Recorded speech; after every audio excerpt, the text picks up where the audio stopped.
そもそも土俵祭りとはどういった意味のものか教えていただいてもよろしいですか。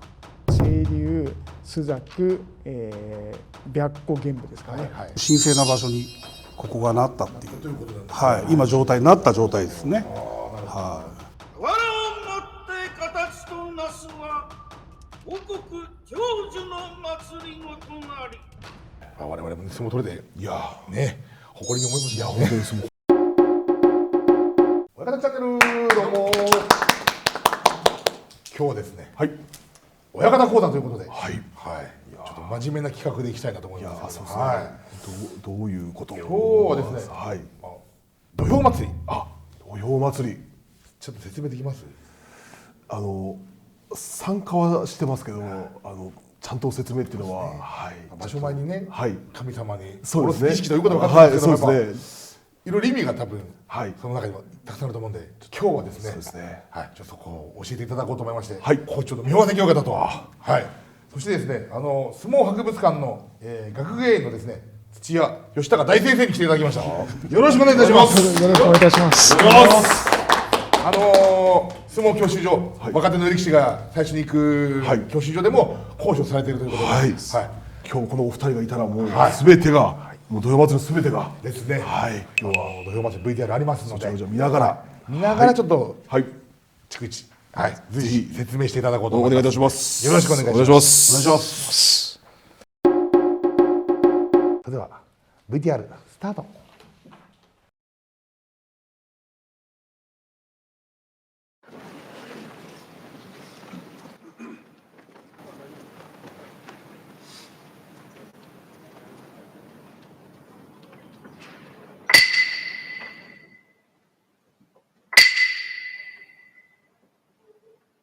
ということでですね、はい、土俵祭り始まりましたけども、そもそも土俵祭りとはどういった意味のものか教えていただいてもよろしいですか。この土俵祭りにて天から神様を土俵上にお招きして、はい、神様が宿った状態、それで初めて大相撲の土俵が完成するといいますか、相撲が始まるという意味がありますので、これは本当に大相撲にはもう絶対に欠かせない儀式であると思います。もう神事と言われるんですね。そうですね。もう本当に相撲起源が神事だってよく言われてますけど、本当にその一番根幹といいますか、一番大切なところがこの土俵祭りではないかと思いますね。土俵祭りって、そもそもいつぐらいから行われてるんですか。これもですね、はっきりとはちょっとわからないんですけど、遅くとも江戸時代の中頃、今から300年ぐらい前でしょうかね、からは、ちょっと形はちょっと違うかもしれないんですけど、土俵上でのこの儀式というのが行われていたと考えられています。ちょうどあれですかね、土俵がもともと土俵ってこうやって俵で仕切られてなかったじゃないですか。はい、そうですね。それがきちっと今のような形になったあたりですかね。そうですね。その後、おそらくこういう儀式も行われるようになっていったんじゃないかと思いますね。はい、勉強になりますね。じゃあ VTR の方行ってみたいと思います。はい、お願いします。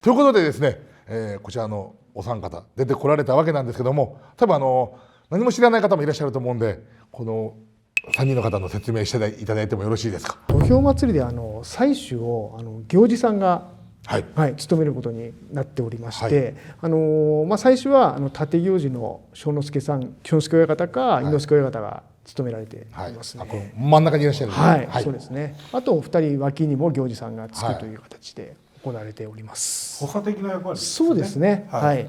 じゃあ3人の方でお清めというか、その神様をお招きするということですね。ではお願いします。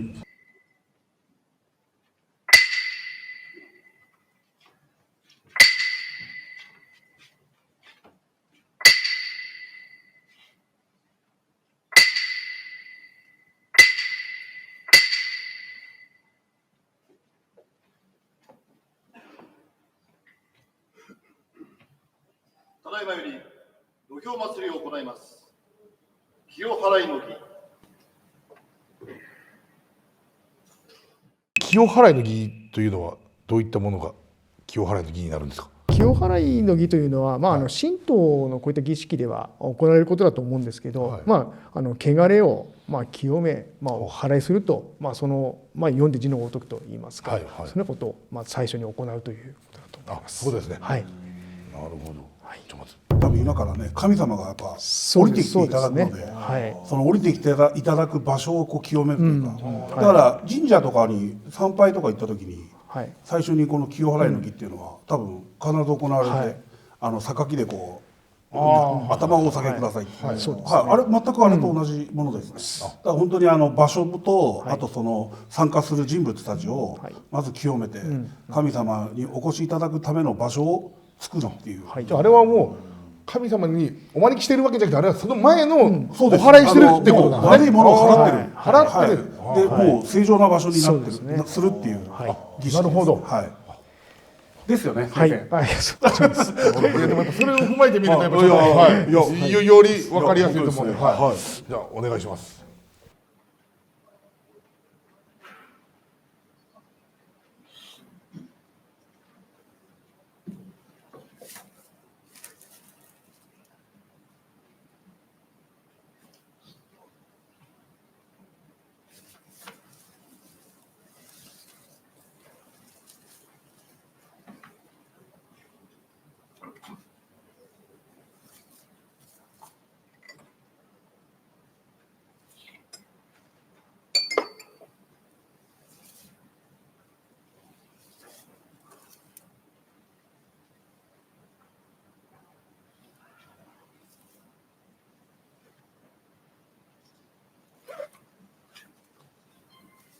こちらですね、土俵上の上にいろいろ置かれているものがあると思うんですけども、こういったなんですかね、榊とかだと思うんですけど、どういった役割のものなのか教えていただいてもいいですか。まずじゃあ正面の白く3つですね。あれが御幣と言いまして、神様がそこに宿るという役割があるかと思います。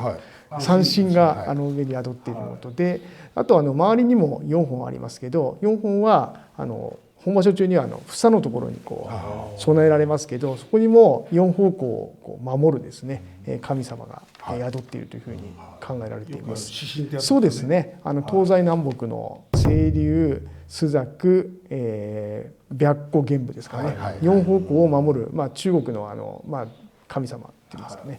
が宿っているというふうに考えられています。あれってなんか四季も表す。そうなんですよね。春夏秋。そう、はい。東西南北と四季も表しているというふうに言ってます。意味があるんですね。はい。なるほどなるほど。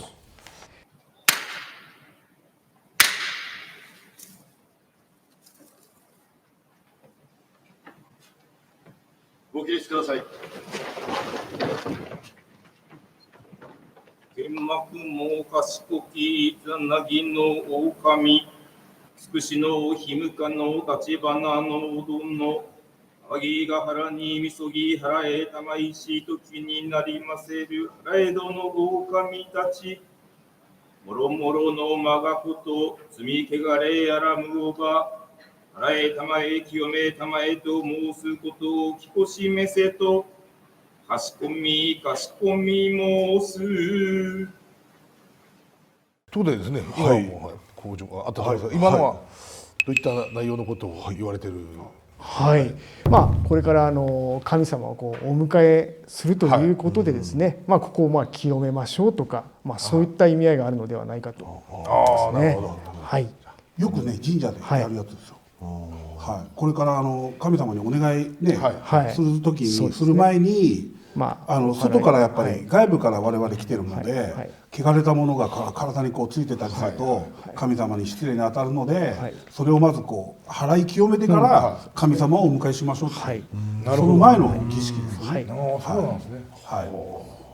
勉強だろう。いいそうですね。じゃあ次、お願いします。ご着席ください。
はい、ということでですね、今の、神社とかでよく見るおはいお祓いお祓いですね。はいあれはどういった意味合いでされるものですか。通常神社でも行われていると思うんですけど、これも神道にのっとってやっておりますので、お祓いをこう四方に関係者参列者というんですかね、皆さんにお祓いをされているという形じゃないかとですね。ね。本当神事ですね。いや本当ですね。はい。これでこの場所と参加する人たちが清められて、そうですね。すごく神聖な場所にここがなったっていう、なったということなんですね。今状態になった状態ですね。ああ、なるほどなるほど。この次はどういったことが行われますか。今度祭主祝詞奏上っていうものがこれから、これから本当に始まる形になっていくんですけど、そこで土俵にこう宿るですね、戸隠の狼、鹿島の狼、野見の宿根の御事っていう先ほど五兵のところでちょっと申し上げたんですけど、三神をお招きしてですね、その三神に土俵が無事にですね、安泰に順調に怪我なく大相撲興行を進みますようにということをお願いするというかですね、そういう形の今からが神様に対してのってことになるんですね。なるほど。じゃあそれまでちょっとお願いします。祭主祝詞奏上。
ご起立ください。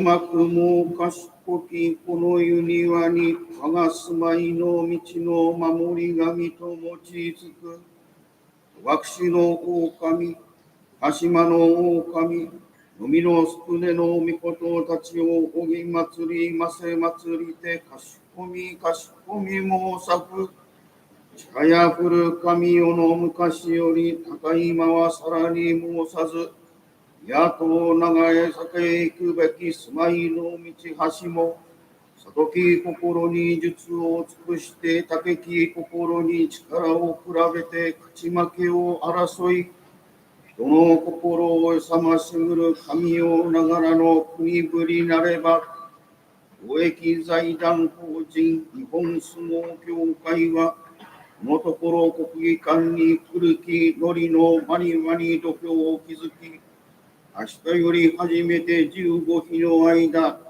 力人らのしこの響きも勇ましく恒例の1月本場所を催し行わぬとするに先出して今日の駅日のたる日に祭り使え祭りて狼たちの高き尊き御霊の冬によりてごり行いなしとむることわざに御霊差しかいたまいて土俵の内外日にげに慎みまがごとなく休めにすめたまいて世の守り日の守りに守り先かいたまいと恋のみ松楽を平らけく安らけく愛うべないきこしめせとかしこみもまおす。ご着席ください。今の祝詞はどういった意味合いのものが言われてたんですか。先ほどもちょっと申し上げたんですけど、その土俵祭りの三神、はい神様、戸隠の狼、鹿島の狼、野見の宿根の御事、野見の宿根の御事は相撲協会でも野見の宿根神社ございますけど、相撲の神様として知られてますけど、他の神様たちもなんかこう力に関係するような神様たちが祀られているということがまずありまして、土俵を作ったりとかですね、あと場所がこううまく無事に終わるようにとかですね、そういったことをもう土俵上の神様たちにもうお願いして、15日間の安泰を祈願するというような意味合いのことが申し上げていることですね。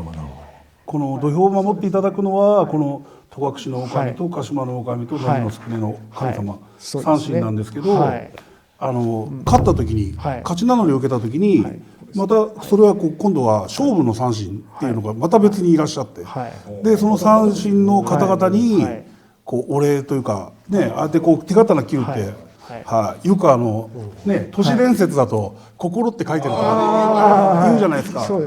あれは全然違ってて、力士から見たら左右真ん中っていう順番があって、あれは勝負の三神にその懸賞金をいただく際のこう感謝の意を述べてるっていうことですよね。だから本当にたくさんのこう神様が大相撲はこう見守ってくれてるっていう、やっぱりこう相撲が神事と言われるゆえんですよね。確かにその瞬間は本当に感謝しましたね。いろんな意味で。ちょっと行きましょう。お願いします。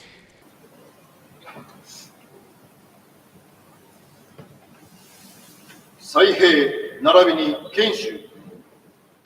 では今から采幣研修始まりますので、ちょっと見ながら説明の方お願いします。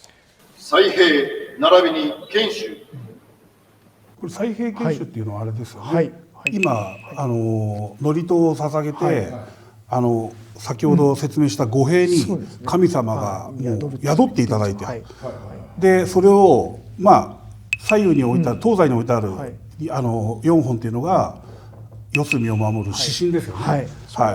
先ほど土屋先生説明してくれた青龍、朱雀、玄武、白虎、こちらを四隅を守っていただくために、その余震にいていただくための四隅にこうですね。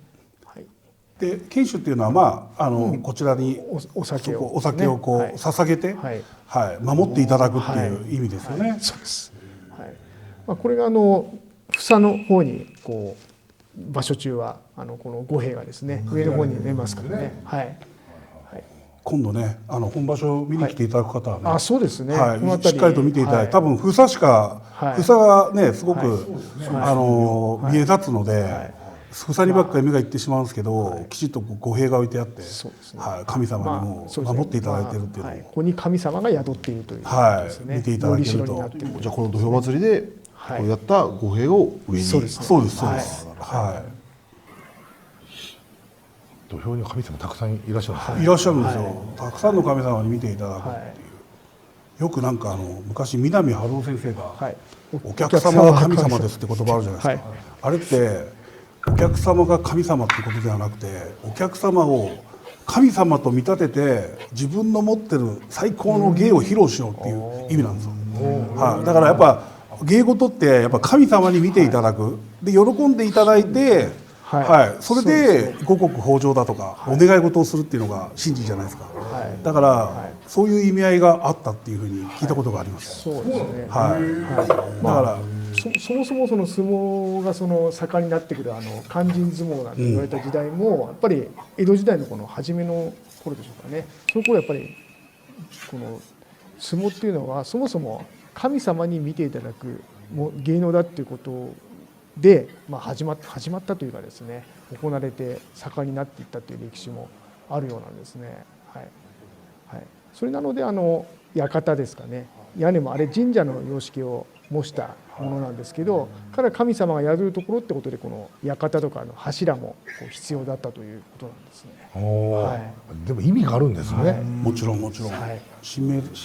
そうです。今は神明作りですね。なんかもともとはあれですよね。ただこう入り小屋作りとかって本をこう開いてペタッと乗っけたような。今ちゃんと四隅ありますもんね。ここはい、今もきちっと各場所でもね、きちっと。であれですもんね、昭和の27年ぐらいまでは四本柱の柱があって、はい、柱を立てて、で柱にあれですよね、それぞれの布を巻いて色を、東西南北と色がこう決まっていまして、柱には。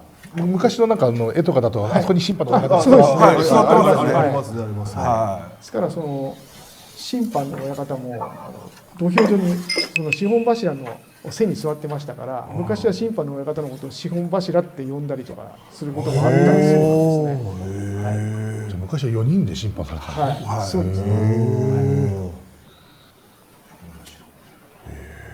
そう、なんかもともとはでも4人だったんですよね。そうですね。今向こう正面に2人座ってますけど、1人は予備なんですよね。あ、そうですね。うんはいはい。何かあった時に変われるための予備で、予備要員として5名座ってるけど、本来は4人なんですよね。審判の方だちょうど、はいはい、決めたことね。ちょうどそうですね。この向こう正面側からしたら西側ですね。このはい右側のそうね、向かって左側は時計係です。そうですね。はい。そう、これでもうね、指針が4方向に。はい。飛ぶということですね。神様が。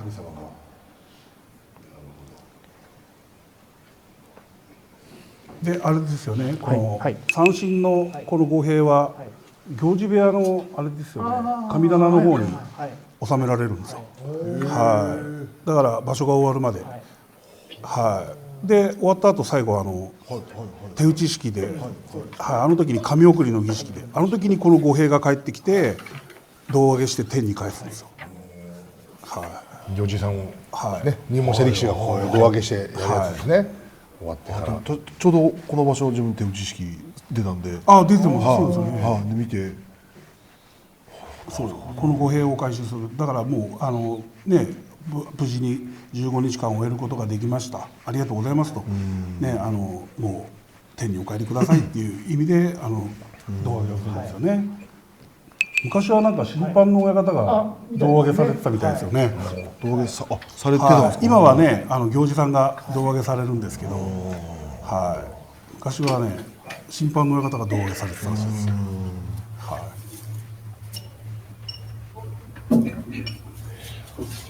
これでもう本当に神様に降りてきていただいて、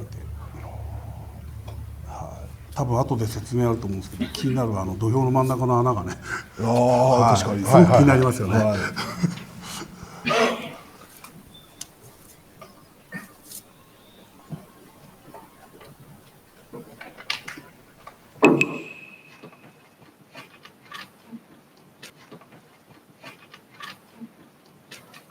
片や開口。片や開口ってこれどういった意味なんですか、これも。はい。まあ家庭っていうのはまあ土俵のこととまあ考えて良いのかと思うんですけど、まあまあ土俵にこのまあまあ正常なですね土を持ってここに土俵をまあ作って、それでそこでまあ五穀、まあ、相撲は五穀上手の、まあ、土がありますから、で俵も使ってますから、まあ、作物が、たくさん実るように、まあ、五穀成就の、祭り事だよということで、相撲があるということで、その勝負をこの決める場所なので、ここを片屋と名付けますというような意味のことが言われます。はいですね。ある意味宣言ですよね。そうですね。そう今もうこう、今の祝詞で御幣をこう、要するに置いて、神様に宿っていただいて、もう正常な場所になりました、土俵になりました、だからここに土俵を築きましたっていう宣言ですよね。確かにある意味おっしゃる通りです。本当に本当にそういう意味なんですね。この後多分片や開口の文言を多分力強く正之助親方がしていただけると思うんで、それをまず聞いてみましょう。お願いします。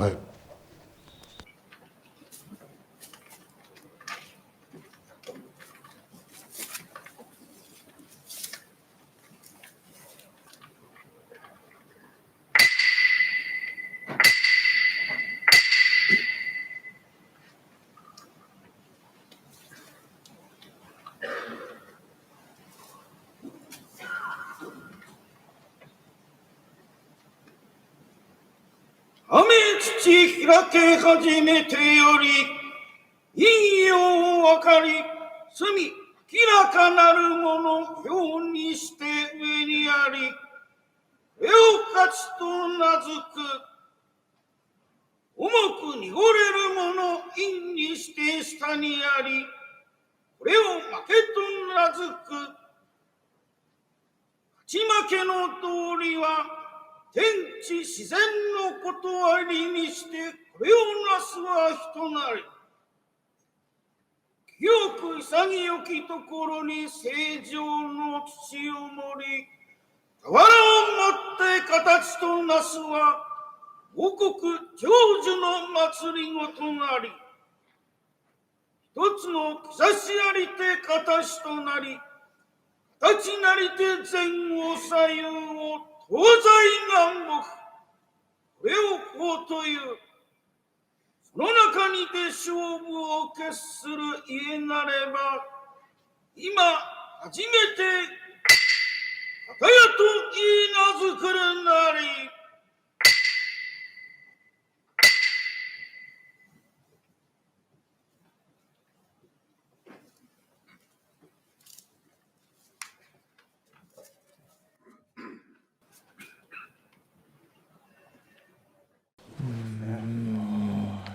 確かに本当宣言です。宣言ですよね。聞いてやっぱ宣言だなっていうふうに宣言、はい、私はいつもそう思ってて、そうだかですね。らね、昔からそのね、夜が明けて日が暮れるで陰陽で分かれて、でまあ上にあるものが勝ちでしたわけだ。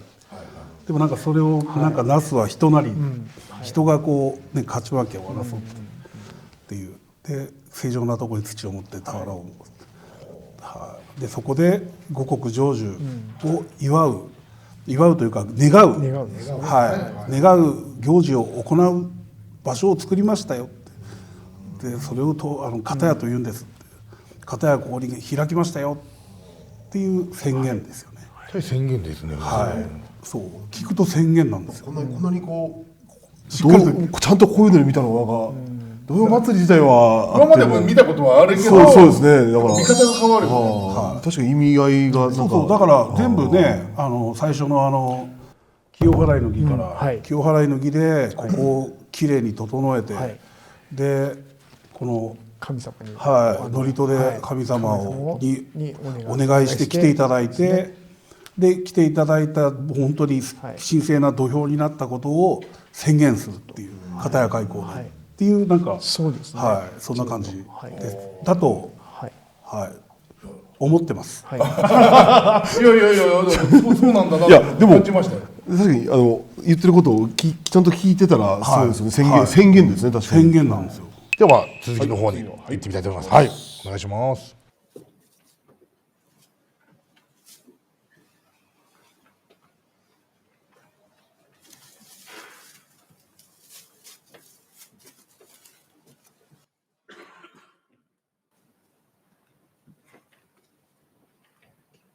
沈め物。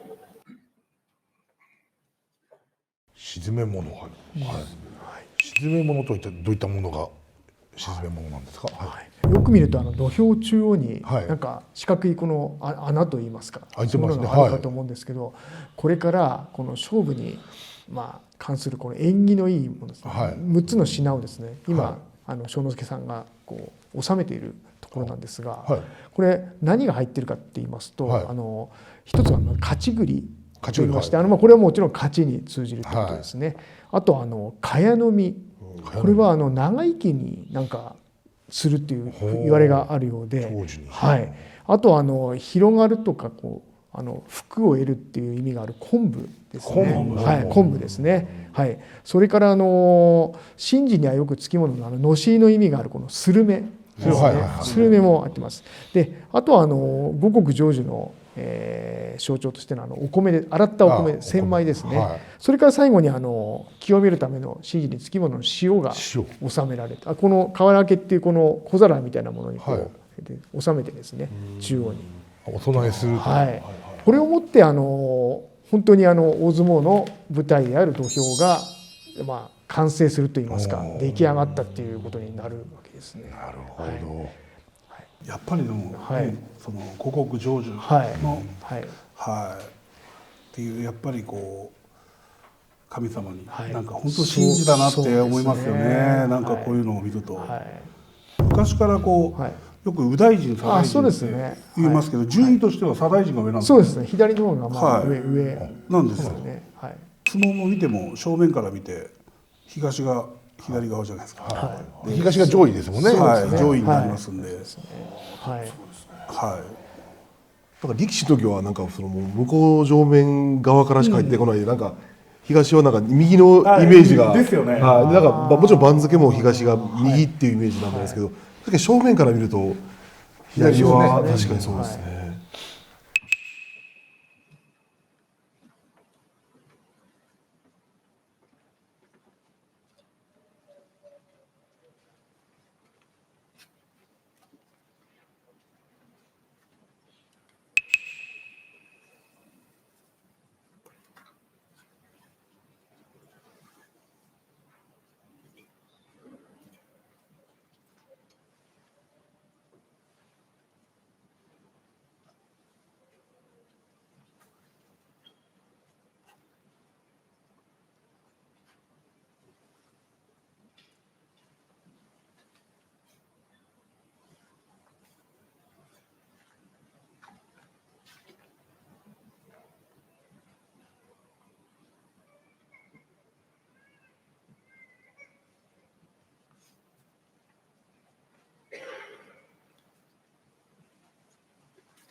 我々親方になりたての頃ってこう、ね、警備の仕事をするじゃないですか。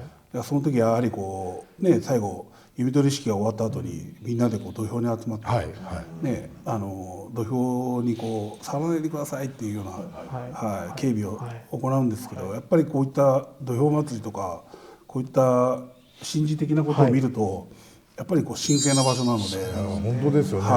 そのね、触らないようにこうお願いするっていうのは、すごく意味のあることなんだなっていうのもなんかよく理解できるんじゃないかなと思います。本当ですね。確かに。はい。票参集。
以上、土俵割り祭りを終わります。触れ太鼓、最後にですね太鼓を叩くんですけど、これはこの土俵祭りの中ではどういった意味合いで触れ太鼓叩かれるんですか。はい、この触れ太鼓っていうのはもともと町々、相撲部屋とか町に明日から相撲が始まるっていうのをこう伝えるための、行事ですから、はい、完成したことをもってその触れるという行為がこのスタートするというか、そういう位置づけがあるんじゃないかなと、始まるぞと、土俵も完成したぞということですね。はい、ですからこれ、終わらないと町回れません、回りませんと思いますので、本当にこの片や開口によって準備が整ったと、だからこれから大相撲始まるぞっていう知らせですよね。そうですね。この土俵祭りが本当に江戸時代中期でいうと、今から言うと何百年前ですか。そう250年300年ぐらい前からそうからずっと行われてきてるっていうのがすごいことだなって思いますよね。しかも変わらず、変わらずですね。我々も相撲取れて、いやね、誇りに思います。いや本当にです。こんなもうなんか普通に土俵上がってましたけど、なんかちゃんとしたこういう準備やら、なんか本当にこう意味があってすごいですね。勉強になりましたね。今日いろいろありがとうございます。ありがとうございました。またこういう企画やっていきたいと思うんで、ぜひよろしくお願いします。教えていただければと思います。お願いいたします。よろしくお願いします。このお二方になんか聞いてみたいなってことがあったらですね、ぜひコメントの方によろしくお願いします。改めて相撲が伝統文化だっていうのを本当に見つめ直す機会いいですよ。どんどんやってくださいよ。僕以外で。いやもう校長レギュラーなんで。はい、それはもうぜひお願いします。いや本当にありがとうございました。お疲れ様でした。この動画がいいと思った方はですね、グッドボタン、高評価、チャンネル登録、そしてハイプの方もお願いいたします。皆さんご視聴ありがとうございました。ありがとうございました。また見てください。